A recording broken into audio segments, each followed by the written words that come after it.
अस्सलाम वालेकुम व्यूअर्स, आज मैं हाजिर हूँ एक नए लेक्चर के साथ। Welcome to my channel mind fuel. Viewers, हम कैन का इस्तेमाल तब करते हैं जब हम अपनी किसी सलाहियत के बारे में बात करना चाहते हैं, जैसे आई कैन स्विम, मैं तैर सकता हूँ।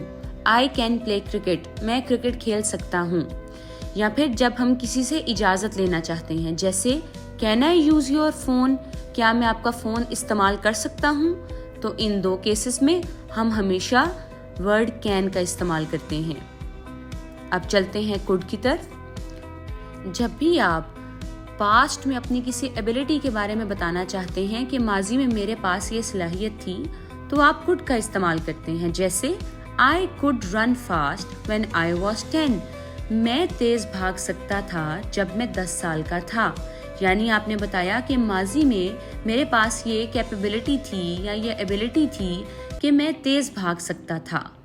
फिर जब आप किसी से कोई रिक्वेस्ट करना चाहते हैं और बड़े शाइस्ता अंदाज से करना चाहते हैं, तो आप कुड का लफ्ज़ इस्तेमाल करते हैं, जैसे कुड यू हेल्प मी, क्या आप मेरी मदद कर सकते हैं। तो व्यूअर्स, अब आपको ये बात क्लियर होगी कि कैन और कुड में ये फ़र्क है कि जब हम कैन इस्तेमाल करते हैं तो हम प्रेजेंट में अपनी एबिलिटी को शो करते हैं, जैसे मैंने आपको बताया था कि आई कैन स्विम।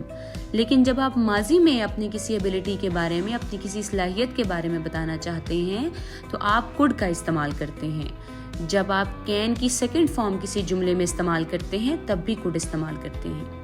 अब आते हैं मे की तरफ। जब भी आप किसी से कोई फॉर्मल परमिशन लेना चाहते हैं, फॉर्मल परमिशन क्या होती है, जब आप रस्मी गुफ्तगू करते हैं और किसी से कोई इजाज़त लेते हैं रस्मी तौर पर, तो हम मई का इस्तेमाल करते हैं।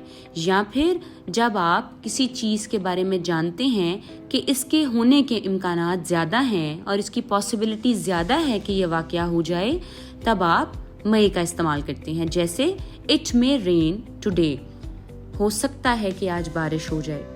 या फिर जब आप कोई सवाल पूछते हैं, मैंने आपको बताया था जब आप कोई इजाज़त लेते हैं और वो फॉर्मल हो यानी रस्मी हो, तब भी आप मे का इस्तेमाल करते हैं, जैसे क्या मैं यहाँ बैठ सकता हूँ, मे आई सिट हेयर।